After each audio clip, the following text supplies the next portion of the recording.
வாழ்க வளமுடன். ஹாய் சகோஸ், இதயம் மீட்டும் மெல்லிசை போல உங்கள் மனதை மயக்கப் போகும் எழுத்தாளர் தீபா பாபு அவர்களின் கற்பனை சிதறல்களுக்குள் நம் பயணத்தை தொடரலாமா? அத்தியாயம் 15. கோபாலும் அருண்மொழியும் சாவித்திரியை ஆச்சரியமாக பார்க்க நதியாதான் ஆர்ப்பரித்தாள். என்னம்மா, நாம் அன்னைக்கு பார்த்த மாதிரியே ஏதாவது சொந்தக்காரங்க வீட்டு விசேஷத்துல ஏற்கனவே தாத்தாவை பார்த்து பேசிருக்கீங்களா? அதே கேள்வியுடன் பெரியவரும் அவர் முகம் பார்க்க, இல்ல, கோவில்ல பார்த்தோம், திருப்பதில என்றார் மென்னகையுடன். திருப்பதிலையா என்று இழுத்தவாறு அவர் யோசனையில் ஆள அருளின் விழிகளும் அதையே பிரதிபலித்தது. அது இருக்கும் 17 வருஷம். அவ்வளோ வருஷமா? என்னமா சொல்றீங்க? அப்ப நான் 10 வயசு பொண்ணால இருந்திருப்பேன். சட்டென்று பெரியவரின் முகத்தில் வெளிச்சம் பிறந்தது. நதியாவை ஆர்வமுடன் உற்று பார்த்தார். அந்த பொண்ணுதான் நம்ம டாக்டருங்களா? இல்ல உங்களுக்கு இன்னொரு பொண்ணு இருக்குன்னு சொன்னீங்களே? சந்தேகமாக கேட்டவரிடம், அன்னைக்கு எங்களோட கோவிலுக்கு வந்தது நதியாதான். மூத்தவ அப்பதான் பெரிய மனுஷியாகி 2 மாசம் முடிஞ்சிருந்தது, அழைச்சிட்டு வரல என்றார் சாவி. ஓ, அப்பவே சொன்ன மாதிரி ஞாபகம் என்று தலையசைத்து கொண்ட கோபாலின் முகம் அடுத்த நொடி திகைப்புடன் நிமிர்ந்து நதியாவை கலவரமாக பார்த்தது. ஏமா, அப்போ நம்ம டாக்டர் பொண்ணுக்கு? தவிப்புடன் கேட்டவரை மெல்லிய வருத்தத்துடன் பார்த்த சாவித்திரி, ஆமாப்பா, அதையெல்லாம் ஒவ்வொரு படியா கடந்து வந்துதான் வாழ்க்கையில இத்தனை தூரம் முன்னேறி இருக்கா இவ என்று ஆமோதித்தார். ஓ என்று தளர்ந்து அமர்ந்தவருக்கு மனித முகங்களைத்தான் சரியாக அடையாளம் தெரியவில்லையே தவிர அன்றைய தினம் நடந்த சம்பவங்கள் அனைத்தும் இன்னமும் பசுமையாக நினைவில் இருந்தது. 17 வருடங்களுக்கு முன்பு அன்று அருள்மொழியின் 15வது பிறந்த நாள். பேரனின் ஒவ்வொரு பிறந்த நாளிலும் திருமலையில் நடக்கும் விசேஷ பூஜைகளில் கலந்து கொண்டு அவனுக்கான தனிப்பட்ட பிரார்த்தனையில் மிகவும் தீவிரமாகவும் கடுமையாகவும் ஈடுபடுவார் கமலா.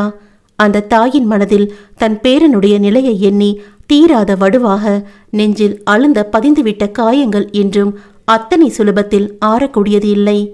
இந்த உலகத்தில் எது எதற்கோ கையேந்துபவர்களும் மடி ஏந்துபவர்களும் இருக்கத்தான் செய்கிறார்கள். அவரும் அப்படித்தான். தன் பேரனுக்காக வயது, கௌரவம் என அத்தனையும் தூக்கி போட்டுவிட்டு கையேந்தத்தான் செய்தார். ஆனால் அதற்கு பலன் என்னவோ வெறும் பூஜ்யமாகத்தான் இருந்தது. தன் வாழ்நாளில் இல்லாத பழக்கமாக வெக்கம் விட்டு கெஞ்சி பார்த்தும் கூட அவர் மீதோ அவர் பேரன் மீதோ அங்கே இரக்கம் காட்டப்படவில்லை என்றானதும் அவரின் மனது அப்படியே இடிந்து போனது. கை நிறைய பணம் இருந்தோ, நகை இருந்தோ, சொத்துக்கள் இருந்தோ என்ன செய்ய? என் பேரனுக்கு வேண்டிய ஒரு அத்தியாவசியமான அடிப்படை தேவையை கூட என்னால நிறைவேற்ற முடியலையே, ஐயோ என சில நாட்களுக்கு அவர் இதயம் எங்கும் பெரும் ஓலம் மட்டும்தான் எதிரொலித்தது. தன் மடியில் தவழ்ந்த பிஞ்சு குழந்தையின் முகம் காணும் பொழுது எல்லாம் துக்கமும் வேதனையும் போட்டி போட்டுக்கொண்டு கிளம்பி அவரிடம் பெரும் அழுகையாக வெடித்து சிதறும். எந்நேரமும் அழுகையின் பிடியில் இருந்தவர் தன் பேரனின் நலன் ஒன்றிற்காக என்று மட்டுமே மெதுவாக ஓரிரு மாதங்களில் தன்னை தேற்றிக்கொண்டு உயிர்ப்புடன் இருக்க முயன்றார். அதற்கு அவர் கணவரின் பக்குவமான பேச்சும் அணுகுமுறையும் பெரிதும் துணை நின்றது. அவனை தன் உயிராய் பேணி காப்பதில் மட்டுமே உருகி கரைந்தார் அப்பெண்மணி. எப்பாடுபட்டாவது அவனை அனைவரும் திரும்பி பார்க்கும் வகையில் சமுதாயத்தில் உயர வைத்து விட வேண்டும் என்கிற வெறி மட்டும் காலங்கள் கடந்தும் அவரின் அடி நெஞ்சில் அணையா காட்டுத்தீயாக கொழுந்துவிட்டு எரிந்திருந்தது. இவனை வேண்டாம் என்று ஒதுக்கிவிட்டு போனவர்கள் அனைவரும் திரும்பவும் இவன் உறவு தங்களுக்கு கிடைத்து விடாதா என்று ஏங்கி தவிக்க வேண்டும்.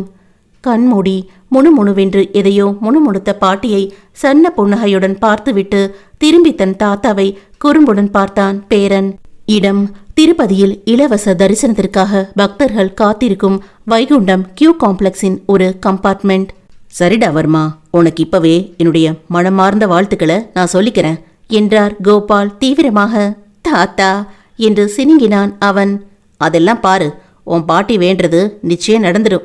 இவ இந்த அளவுக்கு உருகி உருகி வேண்டான்னா கண்டிப்பா உனக்காகத்தான் இருக்கும். பின்ன நம்ம புருஷன் பாவோன்னு எனக்காகவா எதுவும் வேண்டிக்க போறா என்று மனைவியை நொடித்தார் அம்மனிதர். இருங்க, உங்களை பாட்டிக்கிட்ட மாட்டி விடுறேன் என்று கண்களை உருட்டினான் அந்த விடலை பையன். ஏண்டா, உன்னை தாண்டி ஏதோ போனா போகுதுன்னு இருக்கிற மிச்சம் மீதியத்தான் என் வயிற்றுக்கு போடுற அவ. அது கூட பொறுக்கலையா உனக்கு? அவளை கொம்பு சீவி விட இத்தனை வேகமா கிளம்புற? போலியாக முறைக்கும் தாத்தனின் தோளில் சலுகையாக சாய்ந்து கொண்டவன். அது இங்க எனக்கு ரொம்ப போரா இருக்கு தாத்தா, எனக்கு ஏதாவது டைம் பாஸ் வேணும் என்றான் நமுட்டு சிரிப்புடன். அடே, அதுக்கு ஏன்டா என்ன தூக்கி பாக்ஸிங் ரிங்குள்ள போடுற? இவ விடுற குத்து தாங்குற அளவுக்கு என்னால சத்தியமா என் உடம்புல தெம்பில்ல ராஜா. அவர் சோகமாக புலம்பி முடிக்கும் முன்னே கழுக்கென்று நகைத்திருந்தால் 10 வயது நதியா. இருவரும் ஆச்சரியமாக திரும்பி அருகில் பார்க்க அவ்வளவு நேரமாக அவர்களின் பேச்சை சுவாரஸ்யமாக கேட்டிருந்த சிறுமி விரைவாக தன் தந்தையின் முதுகின் பின்னே முகத்தை நகர்த்தி கொண்டாள். அதில் தாத்தா பேரன் இருவரும் ஒருவரை ஒருவர் புன்னகையுடன் பார்த்து கொள்ள சில நொடிகளில் மெதுவாக ஒற்றை கண் மட்டும் தெரிய எட்டி பார்த்த சிறுமியிடம் லேசான சிரிப்புடன் பேச்சு கொடுத்தார் பெரியவர். பாப்பா பேர் என்ன? அவள் மீண்டும் மறைந்து கொள்ள இவர்கள் புறம் கணேசன் திரும்பி பார்த்தார்.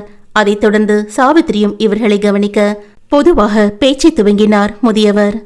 எந்த ஊர்ல இருந்து வந்திருக்கீங்க?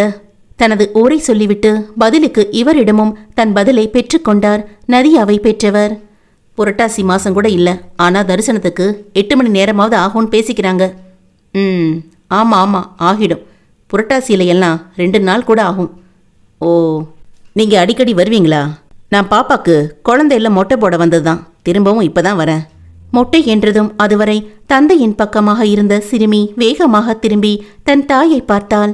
சாவித்திரி ஏழுமலையானுக்கு முடிக்காணிக்கை செலுத்திய பிறகுதான் தரிசனத்திற்காக என்று அவர்கள் அங்கே வந்து காத்திருக்கின்றனர். சட்டென்று வாடிய சின்னவரின் முகத்தை புரியாமல் பார்த்திருந்தான் 10 வயது வர்மன். பேரனோட ஒவ்வொரு பிறந்த நாளுக்கும் வருஷம் தவறாம இங்கே வந்துருவோம். ஓ, தம்பிக்கு இன்னைக்கு பிறந்த நாளா? வாழ்த்துக்கள்பா. கணேசனின் வாழ்த்துக்கு தேங்க்யூ அங்கிள் என்றவனிடம் சாவித்திரியும் தன் வாழ்த்தை கூறினார். ஏன் என்றே தெரியாமல் ஒரு எதிர்பார்ப்புடன் அவன் விழிகள் அடுத்து அவளிடம் திரும்ப அவள் முகத்தில் முறுவல் விரிந்தது. மெல்லிய சிரிப்புடன் ஹாப்பி பர்த்டே அண்ணா என்று தன் சின்ன கரத்தை அவனிடம் நீட்டினாள். இவன் முகத்திலும் அந்த மலர்ச்சி தொற்றிக்கொள்ள தேங்க்ஸ்டா என்றான் அவள் கையை பற்றி மென்மையாக குலுக்கி. இன்னும் குட்டியோட பேர் என்னன்னு தாத்தா கிட்ட நீங்க சொல்லவே இல்லையே. லேசாக நெளிந்தவள் அது நதியா தாத்தா என்றாள். அது என்னடா பேரு வர்மா? நதியா தாத்தாவாமே, இப்படியெல்லாம் கூட பேர் இருக்குதா? ஐயோ தாத்தா, my name is only Nadiya. என்ன, ஒன்லி நதியாவா என்று பெரியவர் அப்பொழுதும் பகடித்தான் செய்தார். சிறுமி பாவமாக அவர் பேரனை பார்க்க, நீ இதெல்லாம் கண்டுக்காத பாப்பா, இவர் எப்பயுமே இப்படித்தான் மொக்க போடுவார், நம்ம பாட்டிக்கிட்ட மாட்டி விட்டுறலாம் என்றான் பெரும் சிரிப்புடன். தன் பெரிய விழிகளை அழகாக நகர்த்தி அவர்களின் பின்னே விழி மூடி அமர்ந்திருந்த மூதாட்டியை பார்த்தாள் அவள். பாட்டி எப்ப கண் திறப்பாங்க? ஏன், என்ன அவகிட்ட மாட்டி விடுறதுல அவ்வளோ அவசரமா உனக்கு என்றவரின் கேள்வியில் பிள்ளையின் முகத்தில் குபீர் சிரிப்பு. தாத்தா, பாட்டிக்கு ரொம்ப பயப்படுவாங்களா என்று அவனிடம் கண்கள் மின்ன கேட்டாள். அதெல்லாம் ரொம்ப பயம், ஆனா கேட்டா மட்டும் ஒத்துக்க மாட்டார். அவள் புறம் லேசாக குனிந்து அவன் ரகசியம் பேசிட சிறுமியோ வாய் விட்டு நகைத்தாள். ஏய் புடுசுங்களா, 2 பேர் என்ன வச்சு இந்த ஓட்டு ஓட்டுறீங்க? இருங்க, எனக்கும் நேரம் வரும், அப்ப பாத்துக்கிறேன்.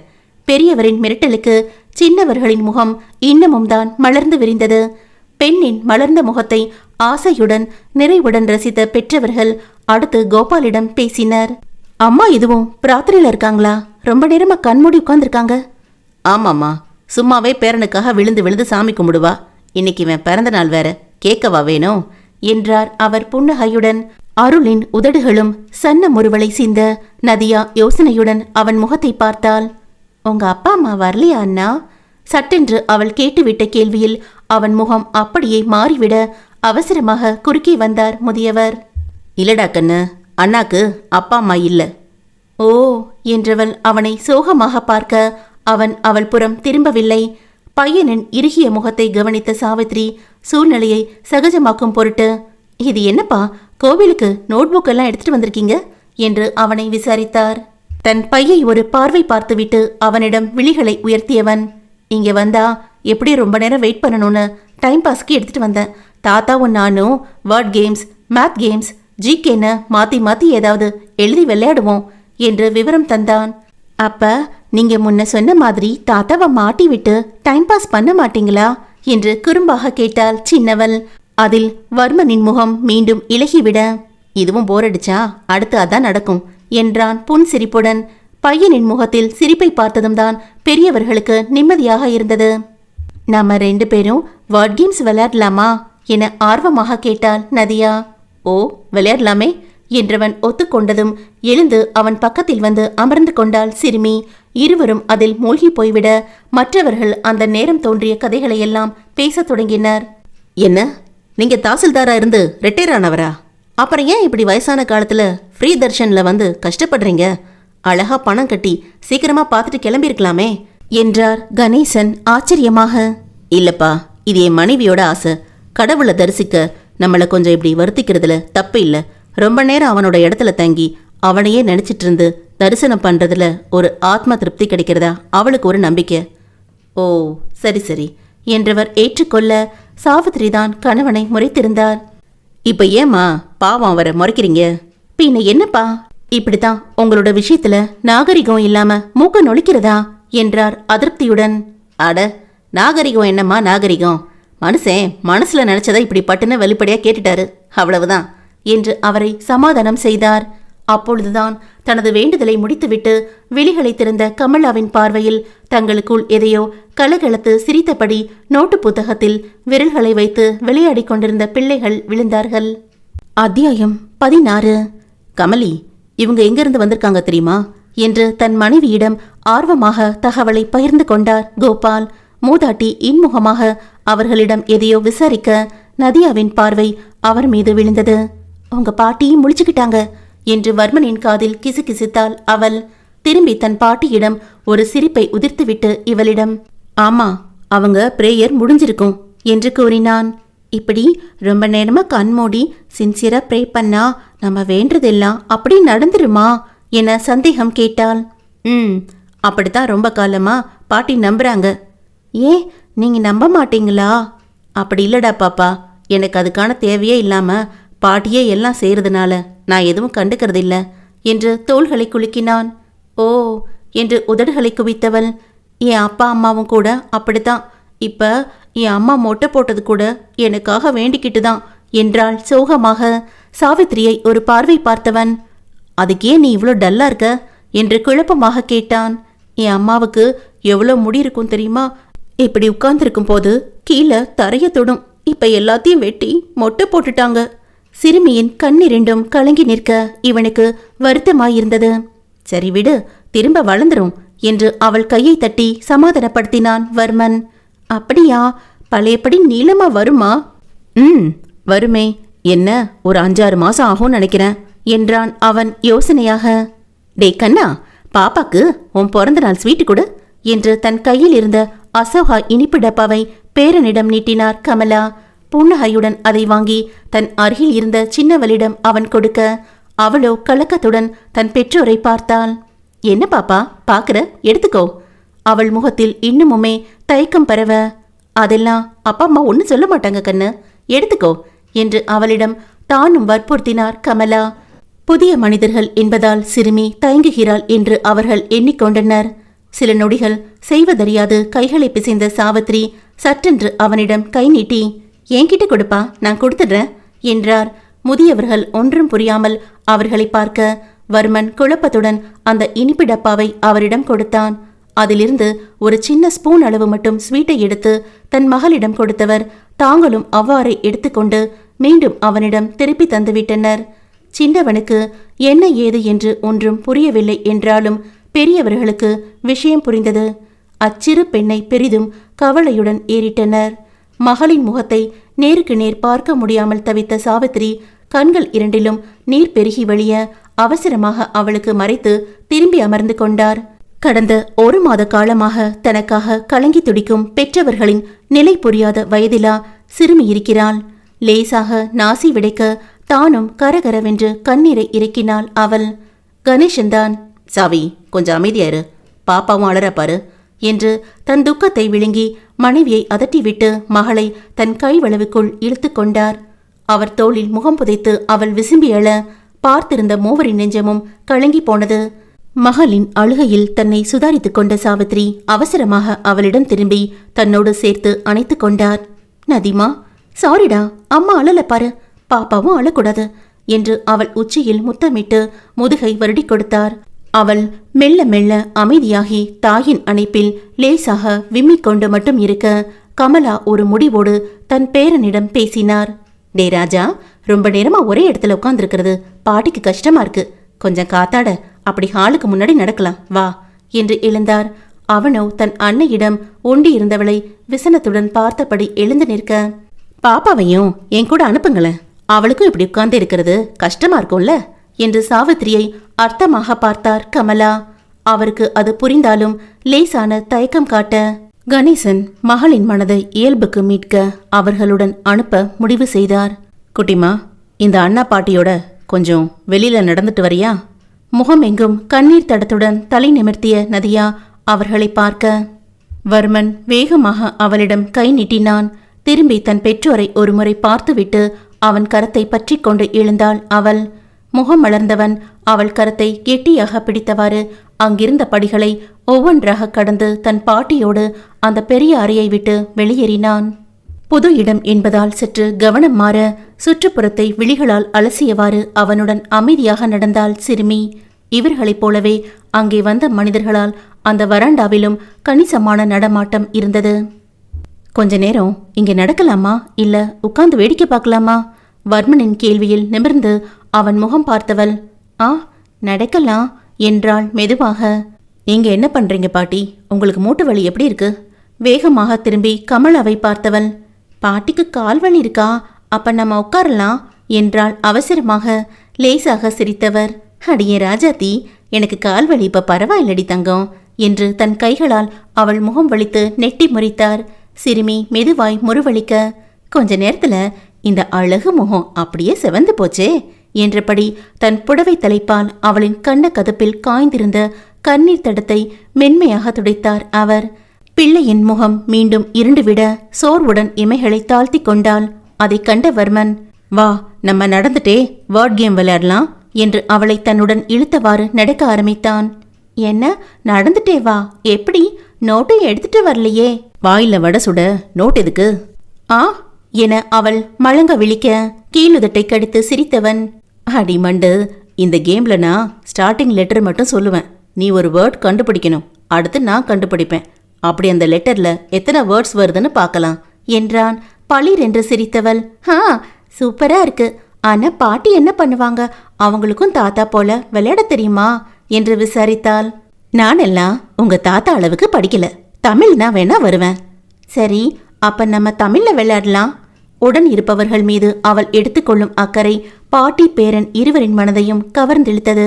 அருமையான தங்க பொண்ணுடி நீ என்று அவள் கண்ணம் கிள்ளி கொஞ்சியவர், நல்லா அமோகமா இருக்கணும் நீ இருப்ப என்று அவள் தலை மீது கை வைத்து ஆசிர்வதித்தார். பெண்ணோ அவரை ஏக்கத்துடன் பார்த்து, எனக்கு சுகர் இருக்கு என்றாள் பரிதாபமாக. வர்மன் அவளை அதிர்ச்சியுடன் பார்க்க அச்சிறு பெண்ணின் நிலை புரிந்து மனதில் வேதனை எழுந்தாலும் தன்னை சமாளித்துக் கொண்டார் மூதாட்டி. அதனால என்ன, தினமும் மாத்திரை சாப்பிட்டா சரியா போயிட போகுது என்று அவளை தேற்றினார். இல்ல, சின்ன பிள்ளைங்களுக்கெல்லாம் மாத்திரை கிடையாதான், ஊசிதான் போட்டுக்கணுமா, அதுவும் 3 வேளை என்றவளின் கண்கள் கலங்கி நின்றது. சிறுவன் துக்கத்தில் தொண்டையடைத்து அவள் முகம் பார்க்க, சரியாயிடும், பாட்டி உனக்காக தினமும் பிரார்த்தனை பண்ற என்று அவளின் தலையை வருடினார் கமலா. இந்த அண்ணாக்கு வேண்டிக்கிற மாதிரியா? மெலிதாக புன்னகைத்தவர், ஆமா என்று அவள் மூக்கை பிடித்து ஆட்டினார். நீங்க வேண்டதெல்லாம் கண்டிப்பா நடக்குமாமே, அந்த தாத்தா சொன்னார். பையனின் இதழ்களில் புன்னகை அரும்ப, அப்படின்னு அவரே சொன்னாரா என்று கண்களை இடுங்கினார் அப்பெண்மணி. அதோட அண்ணாக்கு விஷெல்லாம் பண்ணார். ஹே பாப்பா, அவர் என்னையும் பாட்டியும் கலாட்டா செஞ்சிட்டு இருந்தார் என்று நகைத்தான் வர்மன். அவர் கலாட்டா எல்லாம் விஷயமே இல்ல, நான் வேண்டதுதான் உனக்கு நடக்கும் என்று பேரனை அழுத்தமாக பார்த்தார் அவர். முகம் கனிந்தவன், ஓகே ஓகே, அதான் நடக்கும், கூலாகுங்க என்று அவரின் இரு கன்னங்களையும் விரல்களால் பிடித்து இழுத்து ஆட்டினான். என்னாச்சு, ஏன் பாட்டி டென்ஷன் ஆறீங்க? முகத்தை இயல்பாக்கி கொண்டவர், ஒன்னும் இல்ல, தாத்தா எப்ப பாரு என்னை கிண்டல் பண்றதுல கொஞ்சம் கோபம் வந்துருச்சு என்று சமாளித்தார். ஆமா ஆமா, என்னை கூட கிண்டல் செஞ்சாரு. சரி போதும், நம்ம விளையாடலாம் வாங்க என்று வர்மன் தொடங்க அவர்களும் அதில் இணைந்தனர். சற்று நேரத்தில், டே கண்ணா, நான் போய் ஹாலில் கொஞ்ச நேரம் கால் நீட்டி உட்கார்றேன், நீங்க 2 பேரும் என்ன பண்ண போறீங்க என்று அவர்களிடம் கேட்டார் கமலா. சிறுவன் நதியாவின் முகம் பார்க்க, இன்னும் கொஞ்ச நேரம் மட்டும் இருக்கலாமா என்றாள் அவள். பாட்டி என்றவன் தொடங்கும் பொழுதே, சரி நான் போய் தாத்தாவை அனுப்பி வைக்கிறேன், அதுவரை பாப்பாவை இங்கேயே பத்திரமா நிக்க வச்சுக்கோ என்று முடித்துவிட்டு நகர்ந்தார் அவர். வா, அப்படி உட்காரலாம் என இருவரும் ஓரிடத்தில் சென்று அமர்ந்து சில நொடிகளுக்கு எல்லாம் கோபாலுடன் கணேசனும் அந்த இடத்திற்கு வேகமாக வந்து சேர்ந்தார். அங்கே சாவித்திரியிடம் நதியாவுக்கு என்ன பிரச்சனை என்று விவரம் கேட்டுக்கொண்டிருந்தார் கமலா. இப்போ ஒரு 6 மாசமா தாமா இந்த பிரச்சனை ஆரம்பிச்சது. நல்ல ஆக்டிவா விளையாடிட்டு இருந்த பிள்ளை படிப்படியா விளையாட்ட ஒதுக்க தொடங்கினா.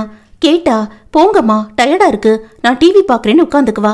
சரி, பிள்ளை ரொம்ப சோம்பேறி ஆயிட்டு வரான்னு மட்டும் நினைச்சு அப்பப்ப அவளை அதட்டி உருட்டி வெளியில அனுப்பி வைப்பேன்.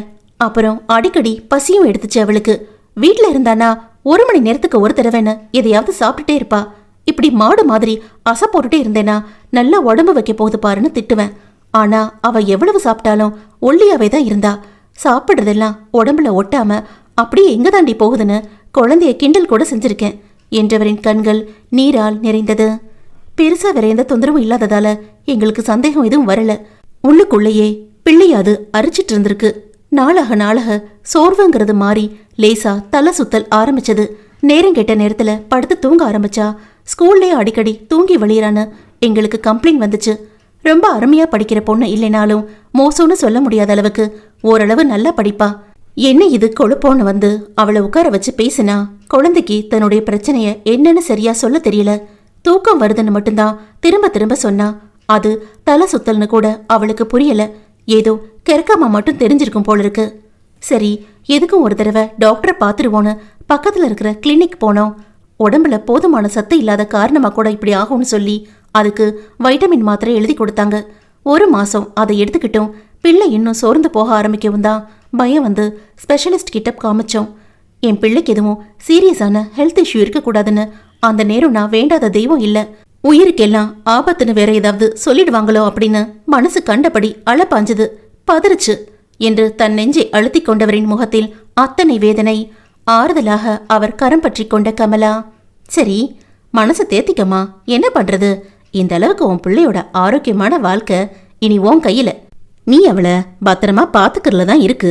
அந்த கடவுள் உனக்கு ஏற்படுத்தி கொடுத்த வாய்ப்பா, இதை சரியா பயன்படுத்திக்கிட்டு அவளை நல்லபடியா பாத்துக்கோ என்று தேற்றினார்.